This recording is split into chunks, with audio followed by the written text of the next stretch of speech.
Всем доброго дня, меня зовут Мария, и сегодня я буду делать массаж для Тимура.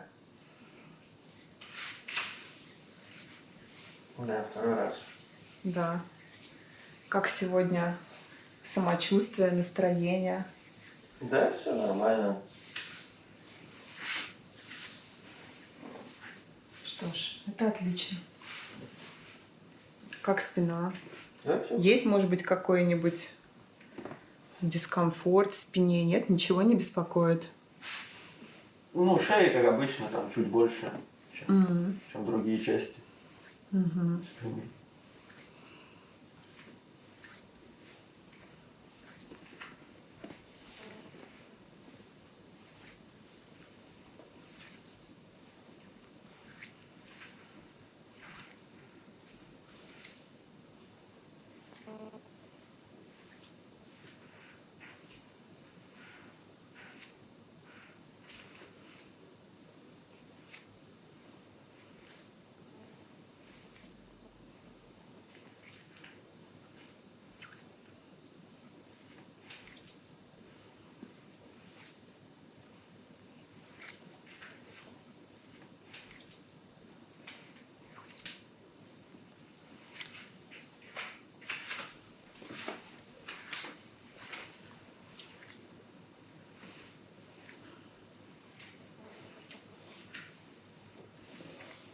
Мы сейчас в тренажерном зале находимся. Мария здесь и тренирует, да, и массажирует.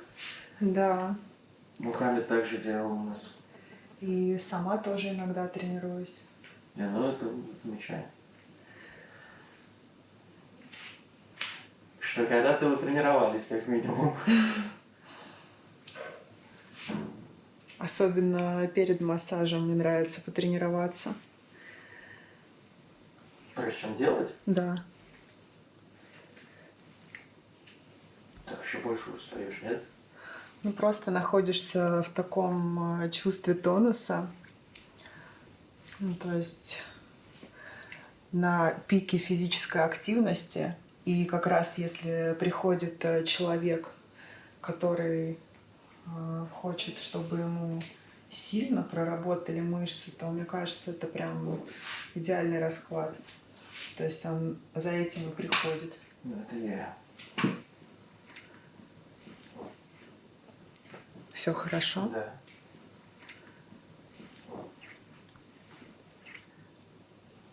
Немножечко фасеточки вначале так хрустнули.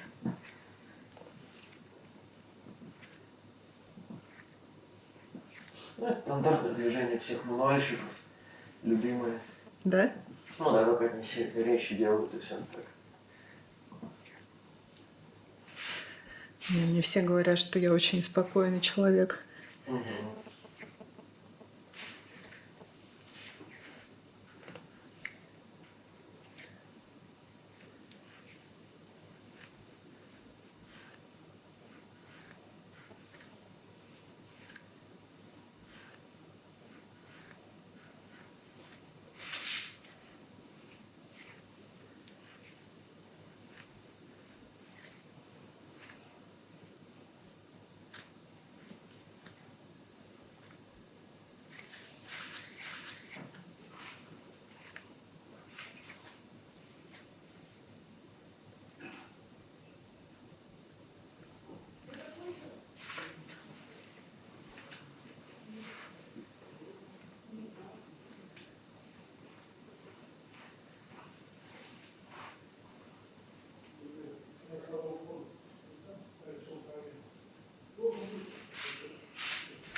Так, сейчас тогда я масло нанесу немножко.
Как ощущения?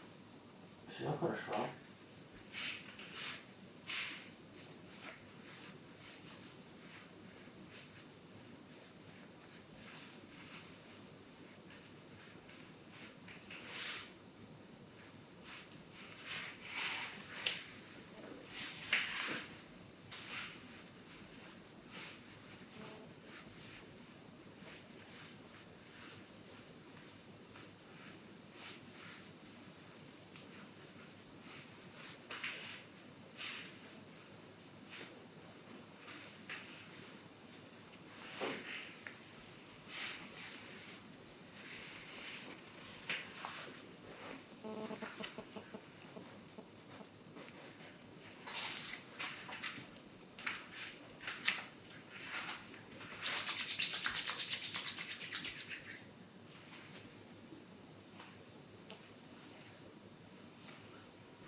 Как с этой стороны? Да так, да. Вообще с поясницей у меня проблем особо никогда нет. Только шеи. Ну, да. Ну, не то, что прям большие, наверное.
Лучше руки вниз, вот так вот опустим.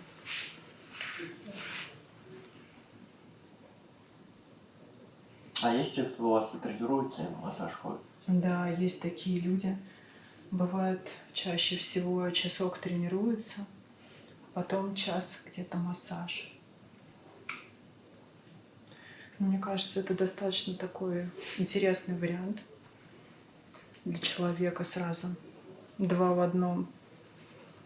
Совместить приятное с полезным. Ну да. Особенно если чуть потянуть после тренировки. Угу. Нам говорили, что растяжка объема убирает мышечные. То есть, если тянуться, то мышцы в объеме уменьшаются. И что некоторые качки отказывались вот от растяжек на массаж, чтобы объемы уходили. Ну, кто хочет, там бодибилдинг именно.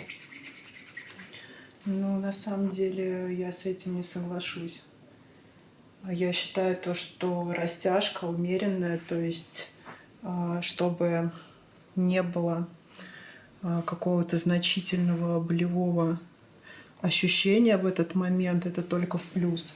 Другое дело, когда человек совершенно не занимается какими-то укрепляющими упражнениями, а только делает растяжку, тогда у него, конечно, все становится еще более разболтанное.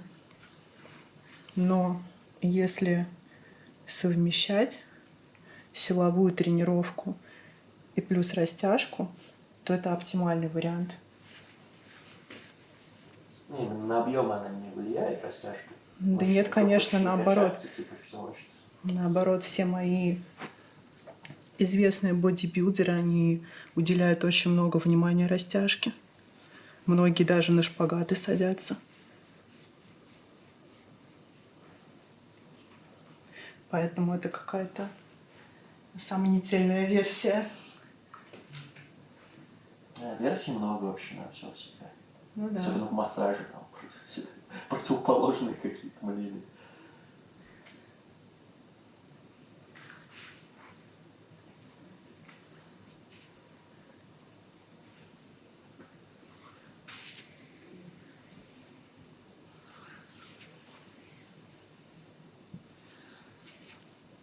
Каждая часть тела еще по-разному. Там что-то лучше тянуть, что-то закачивать.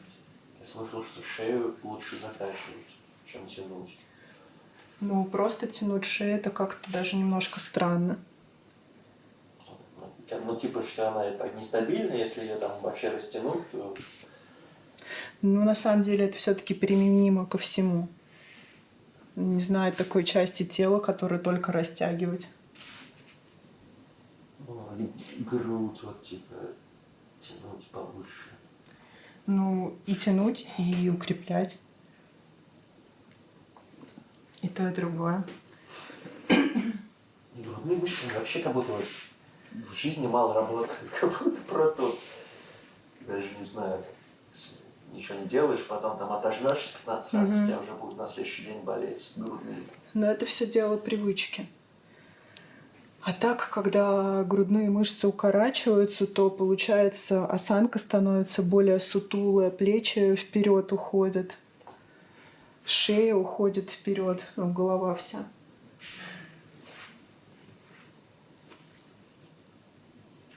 Ну, в основном это чаще всего из-за того, что грудной отдел позвоночника недостаточно мобильный, и нужно делать упражнения именно на улучшение подвижности грудного отдела. То есть класть ролик прямо вот сюда вот и тянуться. Это как одно из простейших, с чего можно начать упражнений.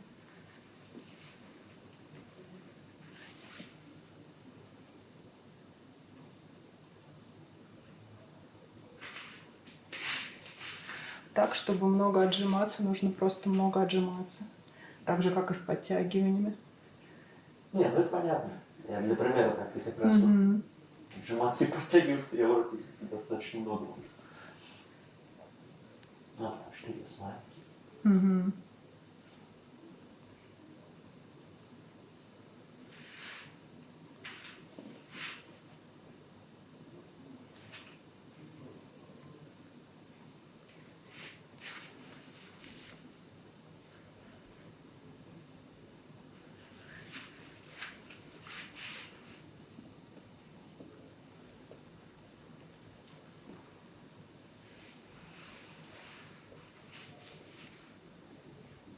А вы подтягиваетесь? Подтягиваюсь, но не так часто, как раньше. Не, ну вот сколько рекорд? Потому что у женщин вообще туго. Но у меня лучший результат — это 18 раз подряд широким хватом, Ну, это, конечно, очень много для женщин. прямым. Но сейчас я меньше подтянусь, потому что сейчас я не так часто подтягиваюсь, как тогда. Тогда у меня просто была цель много подтягиваться, а сейчас такой нет. Ну, то есть бывают какие-то промежуточные, ставишь себе цели ради интереса, ну а потом уже просто в формате ОФП выполняешь те же подтягивания, но уже без такого прям рьяного рвения.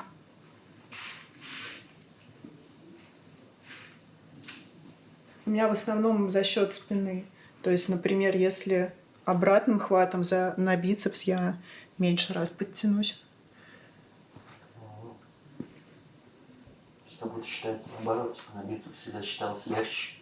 Что с пацанами, когда в лесенку играешь, кто-то так подтянулся, не считалось, короче. Но считалось. Как ты даже говорили, по-женски, как физический хват, типа, был раньше. Интересно, у вас наоборот. Ну да. Но я просто не делаю упражнения на бицепс никакие отдельные.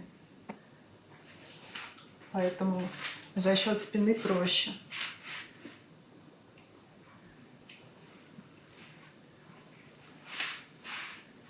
Если отжиманий, то где-то раз, наверное, 55 как-то вот так вот. Это в средней постановке рук на кулаках. Это все много, конечно. Мне кажется, много — это хотя бы 100. Не, ну я вот именно говорю, для женщин все равно. Я всегда по-разному. Я когда-то и 100 делал. Вообще, когда мелкий был, еще дзюдо занимался, я вообще, лет 10. Я очень мало весил, почему-то, видимо, был сильный для своего веса. Всякие соревнования тоже там проводили по этому. Я выигрывал. Но потом с возрастом уменьшалось. Просто. Ну, кстати, если посмотреть на каких-нибудь воркаутеров крутых, они, в принципе, все такие очень худенькие. Ну да. Среди них, мне кажется, таких прям здоровых-то вообще нету. Ну, там не только сила же важна, вес, собственно, важен, поэтому... Ну да. Если здоровым будешь, там очень много силы надо, чтобы раз 20 даже подтягиваться при весе 120, это прям очень сильно будет. Но и все равно это не будет смотреться так грациозно и легко. Да. Это будет выглядеть как силовой подход. Да, будет просто каждая мышца.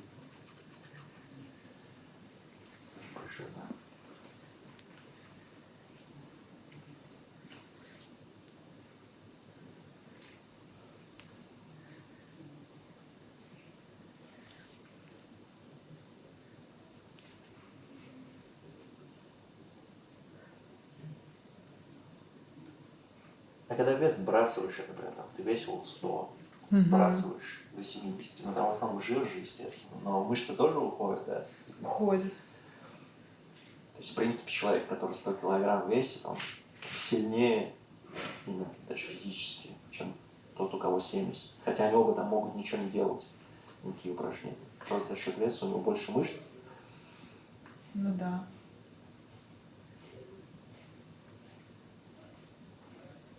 Хотя, конечно, не всегда. Но если так хотя бы умеренно занимается оба, то тот, который весит 100, конечно, будет. Он даже массой своей задает в случае чего просто. Если это да, если он сбросит, он сбросит и мышцы. Ну да, чтобы так мышцы не сбрасывать, приходится, если, например, человек хочет похудеть, но мышцы сохранить, достаточно много белка употреблять. Но все равно, конечно, некоторая часть пожжется, но хотя бы чтобы минимальная была она.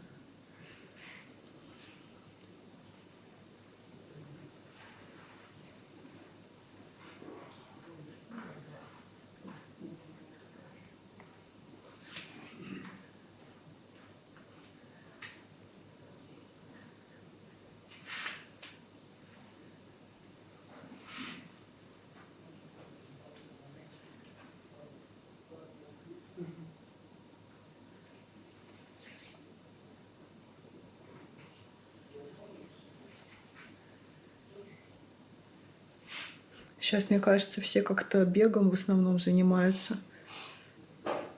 Наиболее популярно. Ну, вообще, да, как будто вот именно качалка прям все равно, как будто была на пике лет 15 назад, 10. Ну да, сейчас вот кого не спросишь, все бегом занимаются. Как будто больше полюбили, да, такое кардио. Мгм. А вы бег любите? Я велик больше. Я тоже велик. Потому что на этом просто даже ехать можно куда-то. Именно так я обычно и передвигаюсь по Москве. Чаще всего.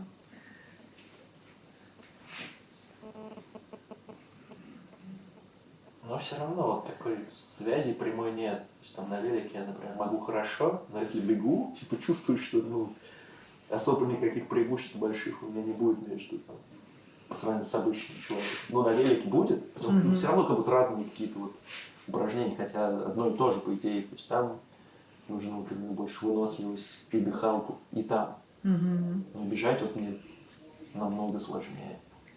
Даже просто не сильно быстро. Да, но может быть техника бега еще не идеальная, Не, ну это понятно, она никакая, да. да? Ну просто как бы, то, что на тренировках бегали, конечно, постоянно. Но я думаю, там есть какие-то свои нюансы. Либо прийти там, неделю потренироваться, тебе скажут, вот так делай, и это сильно эффективность повысит, скорее всего.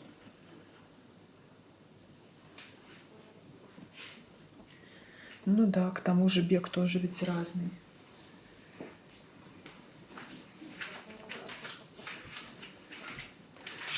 Ну и на велике даже прикольно, я как-то раз решил вот максимальный пульс замерить там на велике, сколько в пике, то есть там было в гору, ну вообще просто. И где-то у меня 185 было, и я уже прям чуть не помер. Да? А когда бежал, решил заметить, и там где-то было 190 с чем-то. Ого. Блин, откуда взялось еще. То есть еще плюс 5, да? Да, видимо, на велике, потому что ты сидишь. Немножко отдыхаешь, да? Ну да, то есть не все мышцы включены. Ну, плюс еще от состояния в данный конкретный день тоже, конечно же, зависит. На беге выше пульс, скорее всего. Максимально может быть.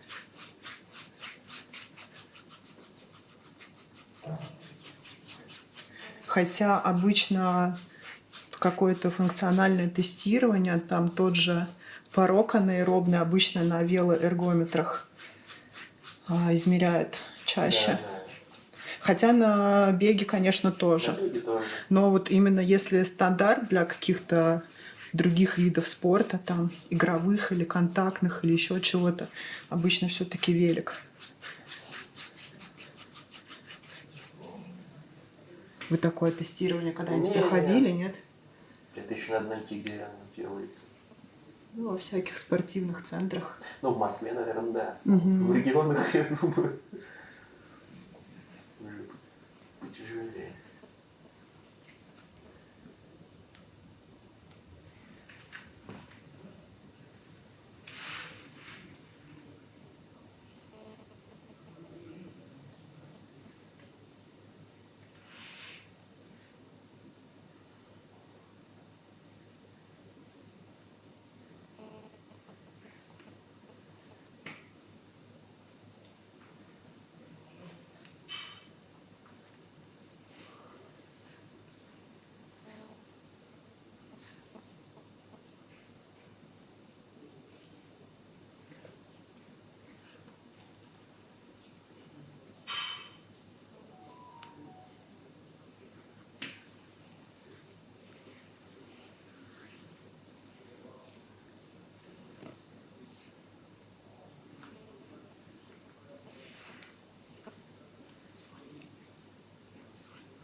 Немножечко под лопаткой пройду.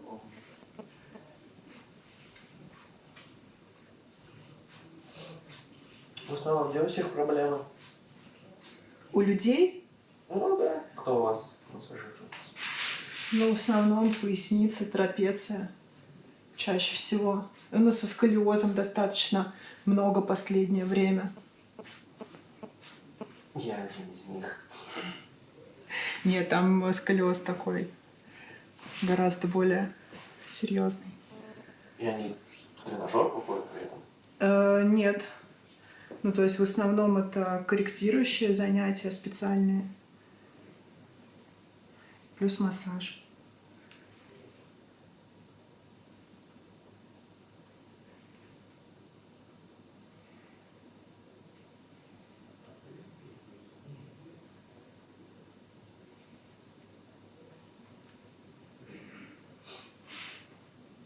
А в основном сюда ходят такие жесткие качки или просто мужики, которые хотят, типа, там, вес сбросить. Ну, совершенно разные люди. Просто кого сейчас вообще больше в качалках? Очень интересно. Я думаю, что это зависит от самой качалки. Здесь в основном по принципу люди, которые, наверное, недалеко живут с самыми разными целями. Там, начиная от похудеть и заканчивая, там, хочу сжать 150 килограмм, вот так вот. Блин, это что за цель? Вот я таких много знаю. Да? Хочу жать, типа, ну, блин, интересно. Ну, хотя, что еще делать в жизни? Что-то придумать надо себе. Ну да, кто-то хочет 100 лайков, кто-то 150 килограмм. Да, да.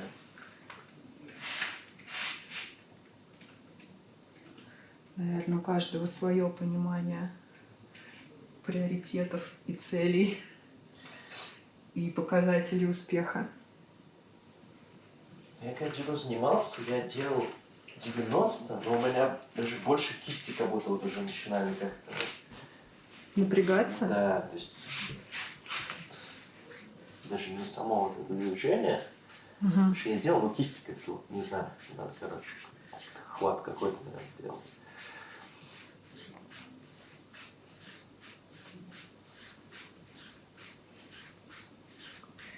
Ну, чем меньше запястье завалено, то есть чем более рука прямая, тем, конечно же, лучше, проще. Ну, кистевики на большом весе нужно использовать.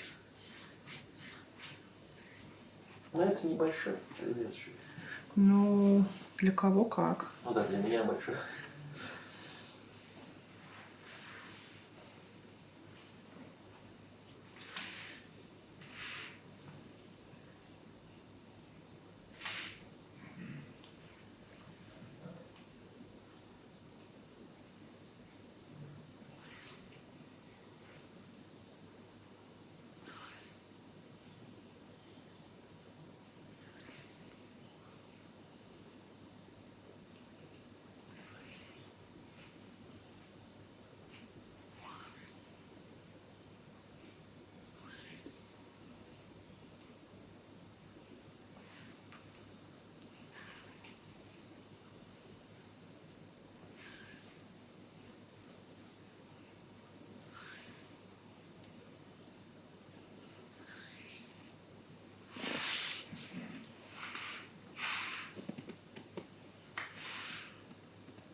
Не больно здесь вот? Не. Когда я проходила верхнюю порцию трапеции, почувствовала то, что с левой стороны было больше напряжения. Но сейчас не больно, да? Нет. Но чувствуется, не знаю, может, 5 из 10. 4.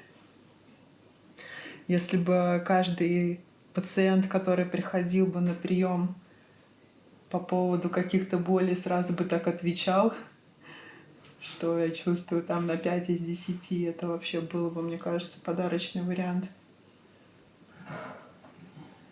Но обычно все люди все очень говорят запутанно. Ну, у них нет столько опыта. В боли? Да? Ну, на массаже именно.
Тимур, как у вас ощущения? Все отлично. Отлично? Да.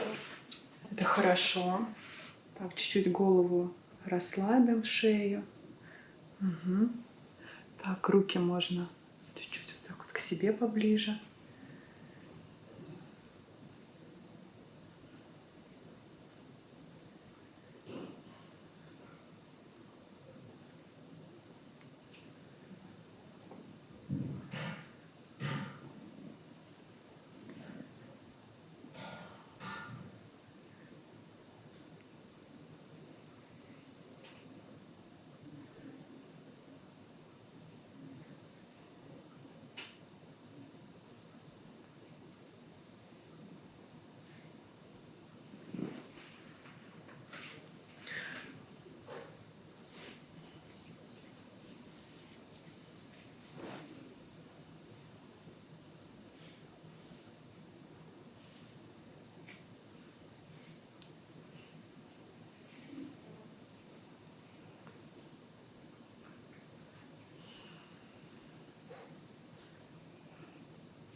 Все.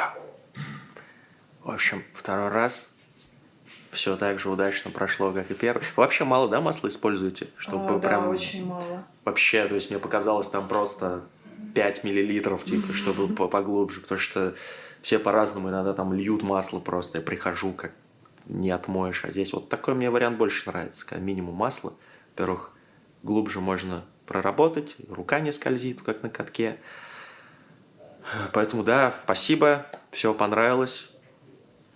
Я очень рада, что понравилось. Вот. Так что желаю Тимуру спортивных успехов. Вот, и успехов в его массажных путешествиях. Это и есть мой спорт.